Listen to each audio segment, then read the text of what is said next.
to this webinar on why we should love business, hate fraud. Some reflections on why fraud awareness for SMEs matters.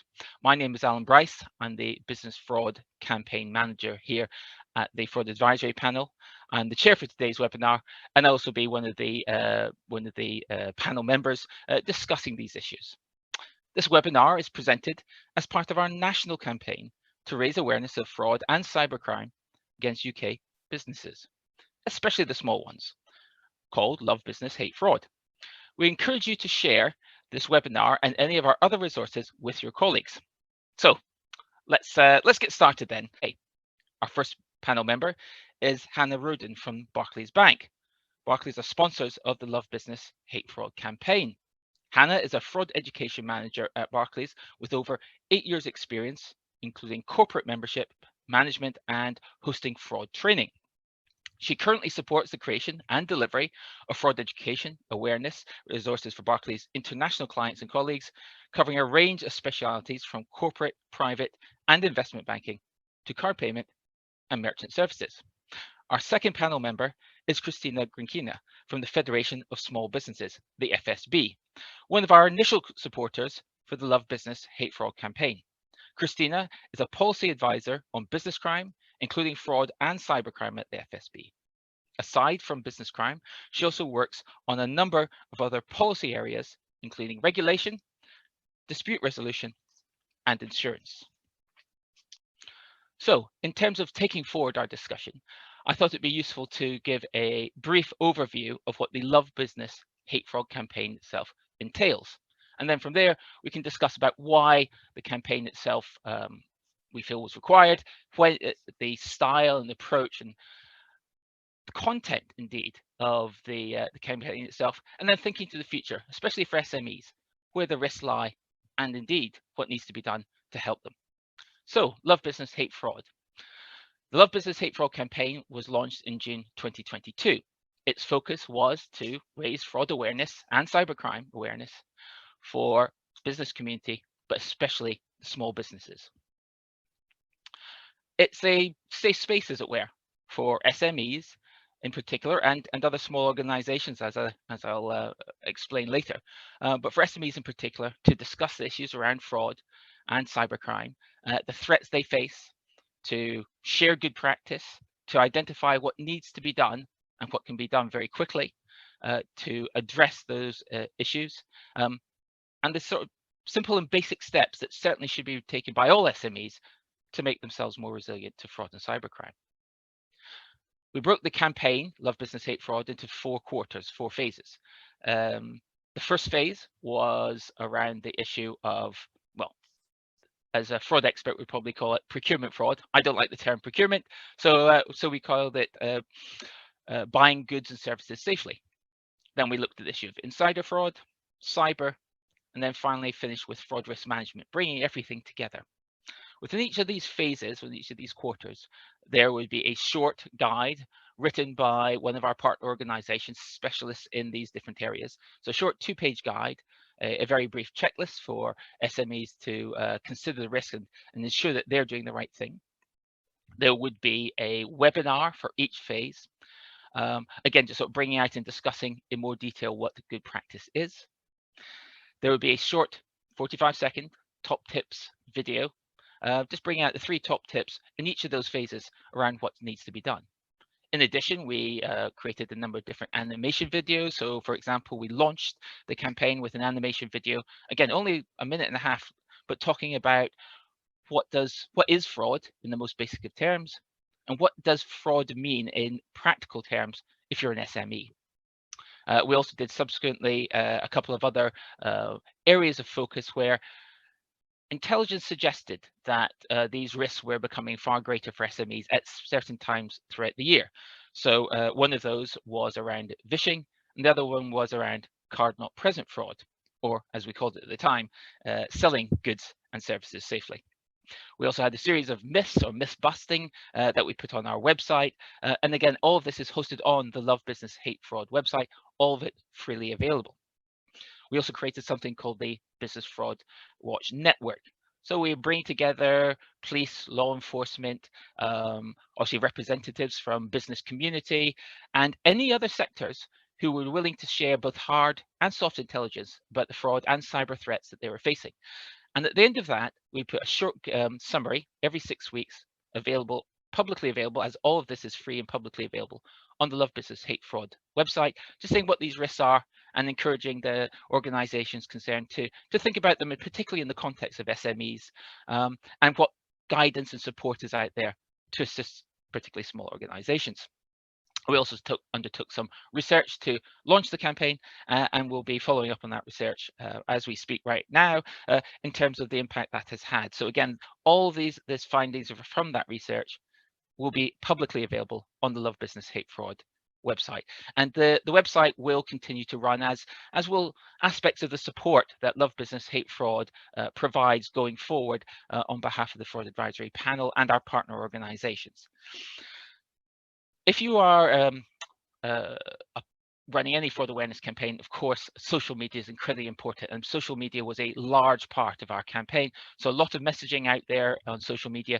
And if you're a supporter organization, and there were many, many organizations that came on board throughout the year, right across the country, we also created supporters packs for each of the phases, each of the quarters, again, for allowing and deliberately allowing organizations to tailor supporters packs, tailor all this material to what really matters to, say, for example, your membership, or it might be, if you're an audit firm, perhaps your clients. So all this information, all available on Love Business Hate Fraud. So let's get down to the actual discussion with our panel members.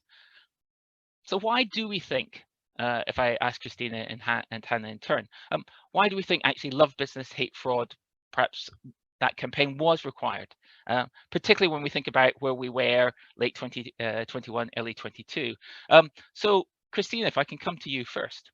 From the perspective of the FSB, what was the fraud and cyber threats that small businesses were facing? Thanks, Alan. Good to be here, and thank you as always for inviting FSB to contribute. And thanks for providing that lovely overview of the campaign. It truly has been a great campaign. So in terms of perspective of SMEs at the time, so coming out of the sort of the other side of the pandemic, and with a lot of businesses essentially moving online during that time, for some sort of that sort of cyber-enabled threat has been completely new, particularly from a business perspective. So so the threat was the threat needed to be tackled essentially from that side of things, and by spreading awareness and information about how effectively this could be done. For small businesses, especially where all of their information is online, and quite often it is linked to the personal details. Small businesses may or may not use the same sort of personal email for their business dealings as well. So it's particularly important to be able to identify and be vigilant about those sort of threats. So this is where we're essentially coming from in identifying and being able to tackle the threat at that time. Thanks, Christina. So Hannah, from your perspective, obviously Barclays were the sponsoring bank for the campaign itself. So what were the fraud threats that Barclays were seeing in that period, late 21, early 22, that drove your conclusion that perhaps more direct help and support for SMEs was required to raise fraud awareness? Thanks, Alan. Just to echo on Christina's point, it was really a period of change for SMEs. They were having to change and adapt their working ways. Initially, the methods of working had been primarily pushed working from home, and it was a really difficult time for our SME clients to navigate how they then moved into what was going to be their BAU way of working. Was they going to go back in the office? Was they going to remain working from home? How was the business and the business relationships going to suffer from that? In terms of fraud threats, as per the rest of the industry, the SME clients were open to the main threats of invoice redirection fraud or procurement fraud, which may be more familiar, CEO fraud, which tends to be where a member of staff, usually someone quite senior, looks to send an email internally and asks for a payment to be made, tend to be quite time pressured to put extra pressure and stress on a colleague internally. And also impersonation fraud. So this kind of covers CEO and invoice redirection fraud as well, but also impersonation fraud, looking to be receiving emails from other organisations, be that banks, police forces, utility companies. Fraudsters often will impersonate well-known and respected organisations in the hope that businesses will fall victim and make a payment believing that it's genuine. So we use this campaign as a different method to communicate and to continue to highlight the current threats and trends with our SME clients in the hope of educating, upskilling them and supporting them through that difficult time.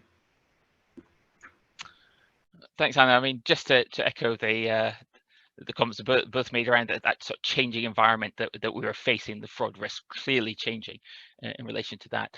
And I'd also just, well, just sort of 2 points from the panel's perspective. And we as a panel have been around for 25 years now.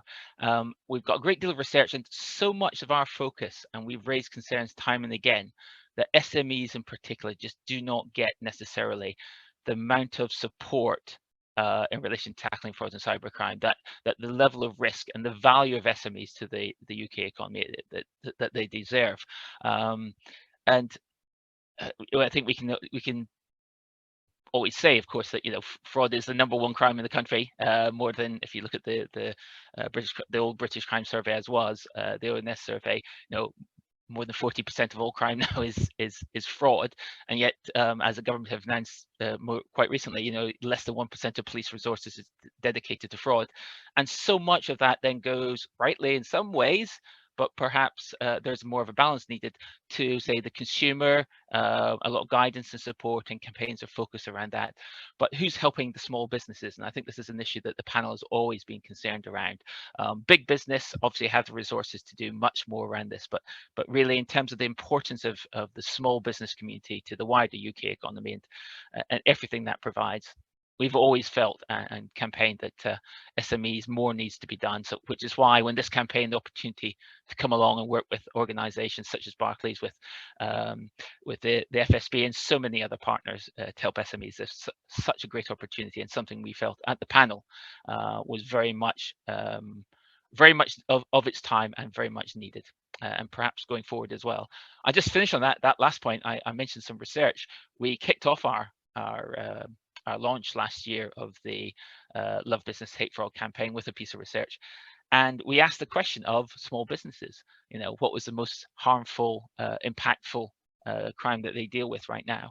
And for the first time ever, there's been lots of surveys that are very similar in this style, for many years, and for the first time ever, fraud was the most harmful, most impactful crime, above anything else, from theft, vandalism, antisocial behavior, all the other things that small businesses have to deal with. Fraud was for the first time #1. So again, it felt of the moment, and therefore the timing in so many ways could not be better in terms of the threat that now SMEs were facing. So that's the background to when we launched the campaign. Let's talk about the campaign itself and the approach. I'll make a very general comment around fraud awareness campaigns because they're so important around the prevention agenda and so much of what we do. Alluded already to, I think, a great deal of campaign support has gone into particularly the consumer side. But over the years, and we've heard this time and again around law enforcement, perhaps some concern now that the approach taken for some campaigns, they've almost sort of saturated the target audience, or part of the target audience, who are receptive to those messages. But there's a large part of those that target groups that just aren't perhaps engaging in the way that is needed, and that's certainly something that it's going to be important going forward in terms of approach, style, tone of campaigns. So Christina, if I can perhaps pass to you first then. So what makes a good fraud awareness campaign from the perspective of SMEs? Well, firstly, what SMEs mostly struggle with in relation to fraud and cybercrime is often the sort of technical language used. So sort of campaigns that focus on the simple, clear messaging will always be easier to understand. And obviously, if it's easier to understand, then it's easier to tackle the threats and sort of any risks around that as well. So, which I particularly enjoyed about the Love Business Hate Fraud campaign is the simple, snappy messages to sort of around debunking myths as well. And one thing that you already mentioned was a lot of fraud campaigns. They sort of go around sort of the larger actors rather than the small businesses. So the messaging around that, if you're a small business and you won't be targeted, was particularly appreciated by us, and sort of trying to debunk that myth around, small businesses that are essentially not important enough to be targeted by fraudsters, when in fact the fraudsters are very aware that they're possibly the weakest link that could be in the chain, and they could be an easy target, which is why fraud campaigns are so important as well. That's an interesting point around, I think you made around the basic and simplistic focus of the message.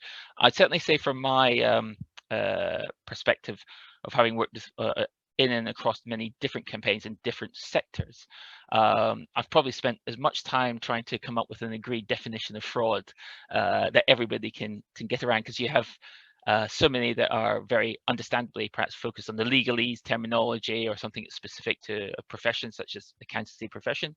But that doesn't actually mean anything perhaps to the average person in the street in terms of what they need to understand from their threat. So for us, we did a short animation which just basically, among other things, the risks related to SMEs from fraud and cybercrime, what we just called fraud, theft by deception. Let's keep it simple. Let's if it's more than 5 words, then we really are struggling, and that was a big part of what we wanted to do. So Hannah, again, I mean, Barclays obviously are very involved with so many different campaigns and being such a key contributor in many ways around fraud awareness. What would you say are the learning points you would draw from those wider campaigns? Yeah, thanks, Alan. So at Barclays, we're heavily invested in fraud awareness, believing that in addition to the banking fraud controls that we have through technology, education is key to protecting our clients from threats, particularly in relation to fraud and scams. As such, we are committed to finding new ways to educate our clients in order to provide them with the very best tools that they need to protect themselves. So just coming back to the Love Business Hate Fraud campaign, Lee Fitzgerald, who's the director of Barclays International Fraud Strategy here at Barclays, is a trustee director with the Fraud Advisory Panel, and saw this as a unique opportunity to sponsor a fraud awareness campaign which benefits small businesses and also can be used with corporate businesses alike. The particular focus here was on the small businesses. As you've both just mentioned, they are very vulnerable to fraud and scams. They don't tend to have the number of staff members that it takes to implement controls within the business, and quite often can be maybe a one-man band that wears every type of hat from payroll to health and safety, and fraud doesn't always come at the top of their agenda, unfortunately. So we really wanted to use this campaign at that critical period for businesses that I've just mentioned, coming out of the pandemic, who may have changed how they work and been forced to change how they work, but maybe are not aware of the risks that are associated with the changes that they've needed to make. There may have been some staff changes, or they may have had to employ new staff who may have not been aware of the general fraud and scams risks that they need to be aware of in their day-to-day roles. In a similar way, businesses may not have had the time or the money to invest in training, given the current circumstances that we're in. with the knock-on effect of the pandemic, and also due to the current evolving issues with the cost of living. We understand that this is a particularly difficult time for SMEs, so just wanted to provide as much support as we possibly could do to those businesses that need it most. Thanks. I mean, that's I think it's a few points I just sort of bring out to echo what Hannah and Christina said there in terms of those. If you want to have a look at what we've done on the campaign, we deliberately tried to, and I say very deliberate in terms of our approach, tried to do a campaign that was, I'm going to say, light in touch. You see lots of campaigns are very sort of dark and threatening in terms of motivating people to take action, but we wanted to see if we could do something that was more light and positive, and deliberately, as Christina reflected there, in particular the short focus pieces of work. We do appreciate SMEs and any organizations, particularly small organizations, have other priorities, and so giving them bite-sized pieces of information and guidance was very much one of our focuses. What was a really quite unexpected development from our perspective was that we had so much interest in the campaign from other small types of organizations who are themselves were not SMEs.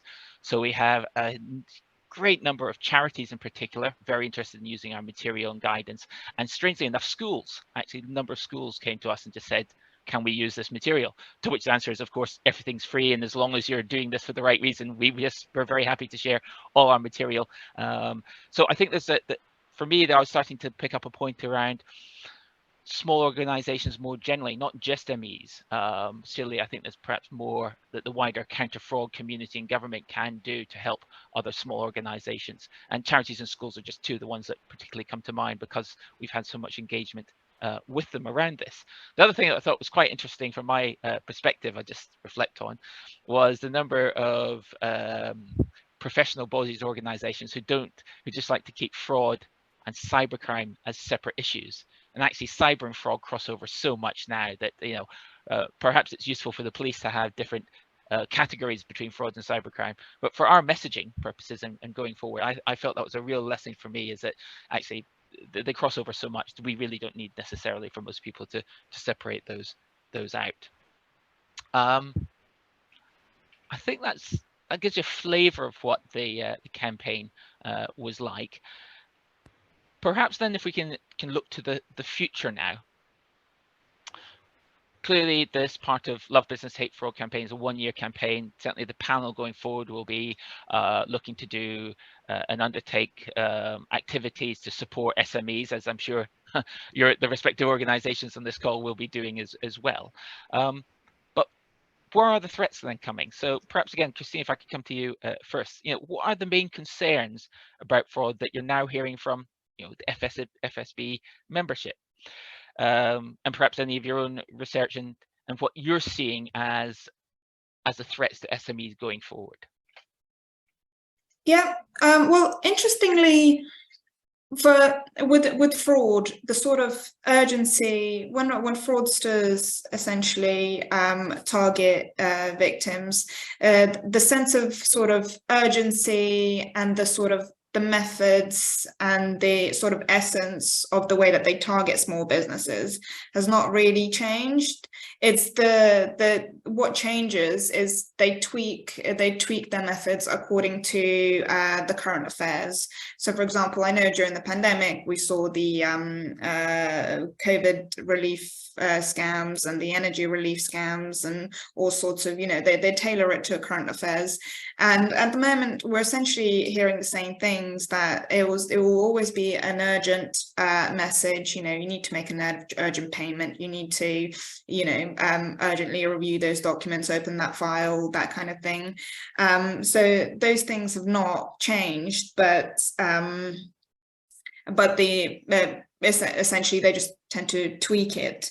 But what we're hearing also from our members is that for those that have suffered from fraud, is that they're more likely to say that the full extent of that fraud is not known, and it takes a while to sort of find out, because of the sophistication of essentially of those fraudsters and sophistication of those kinds of attacks. it takes a while to find out what the full extent on the business was and to assess it as well. So that's a kind of interesting point that we're trying to tackle as well. Thanks, Christina. Yeah, so I particularly pick up on your point around how much time is involved. I mean, and if I were an SME, and I think it's come out of my experience working with SMEs this last year on the campaign, is if you think you have an idea of how long it would take to deal with a fraud and the wider implications, you probably need to multiply that by about 5 or 10 in terms of the actual amount of time that a business owner, for example, might have to put in, and the impact it has. That it's not just financial, just on your time, health. We have a number of different victims of fraud throughout a year, and there's even one on our website just talking about the impact it has on them. And you've got to start thinking ahead now, because when if put your plans in place if you are hit by a fraud, because when a fraud happens, I think most people will be shocked by how difficult it is to get your head around everything that's involved that you need to do. Yes, report fraud to the police, absolutely. But the police will say themselves, they just don't have the resources in the vast majority of cases to really help you in the way that perhaps most businesses probably want. So you might have to take other action, which is why prevention is so important. So Hannah, if I can come to yourself then, obviously, from a bank's perspective, you're seeing you've got different intelligence sources. You're seeing many different things coming across your desk. If you're going to be talking to SMEs, telling them about where the fraud risks and the cyber risks going forward are, and what they should be concerned about, what would you say to an SME? So I think, kind of coming back to both yours and Christina's point there, the overall threats across the industry are not changing that quickly. The threats that we've seen over the past maybe 5 to 10 years do compromise mostly of invoice redirection fraud, which is where a supplier will look to email a business telling them that the bank account details have changed, the business makes the payment, and it's actually the fraudster that sent the email. And also the CEO type frauds that I've just mentioned, where it looks to be someone quite senior within the business who's asking for a payment to be made. Within that email, they usually tell them that they can't be contacted because they're traveling or they're in a meeting, but it's really urgent and it's going to be detrimental to the business if the payment's not made straight away. And email account compromise is something also that has become an issue over the past couple of years.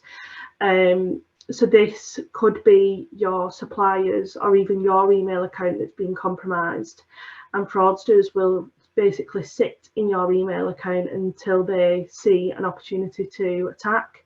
So it might be that you start an email conversation with one of your suppliers or one of your clients, and then at any given point where the fraudster sees it fit to mention that one of you have changed your account details, that's when they'll jump in the email chain.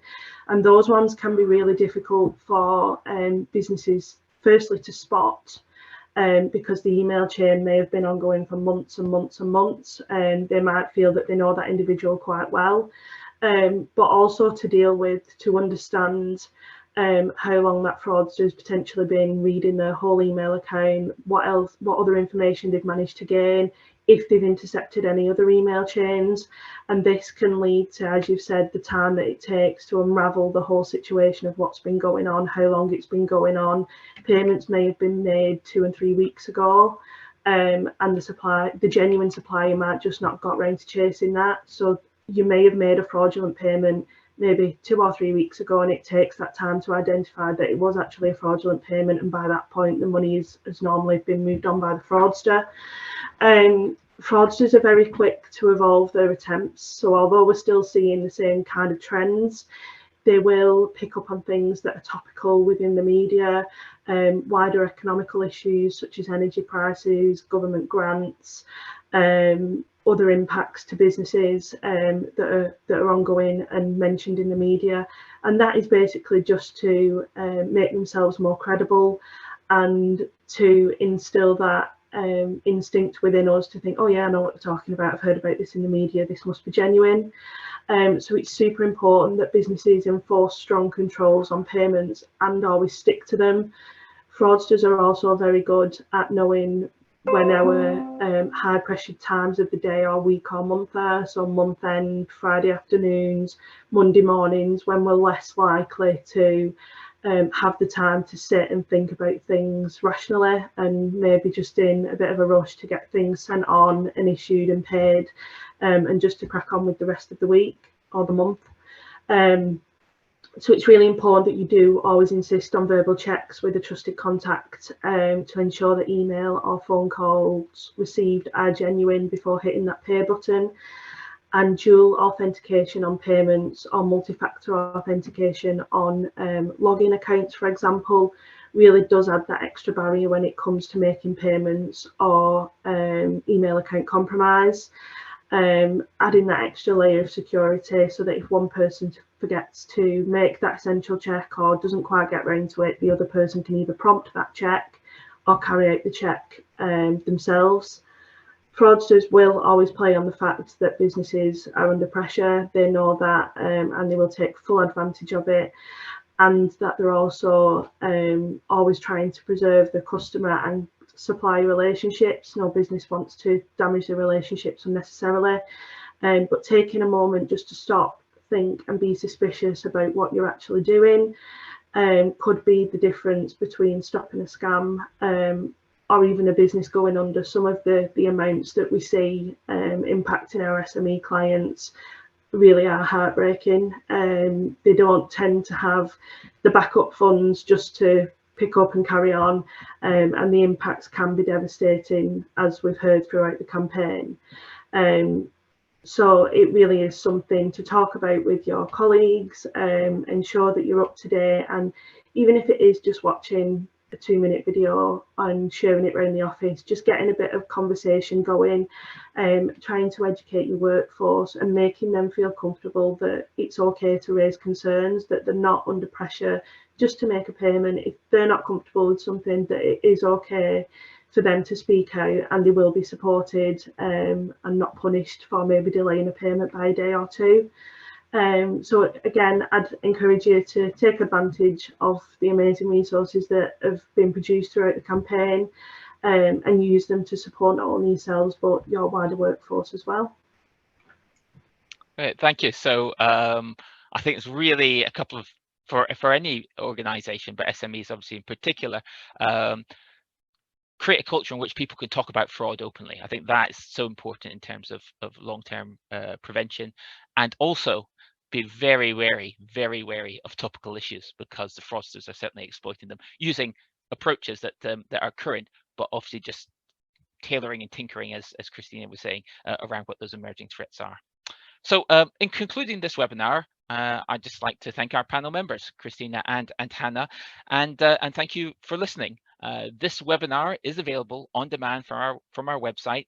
That's www.lovebusinesshatefraud.org.uk, where you'll also find all the other useful information and resources that we've been talking about. So that'll help you to manage the risk of fraud within your business.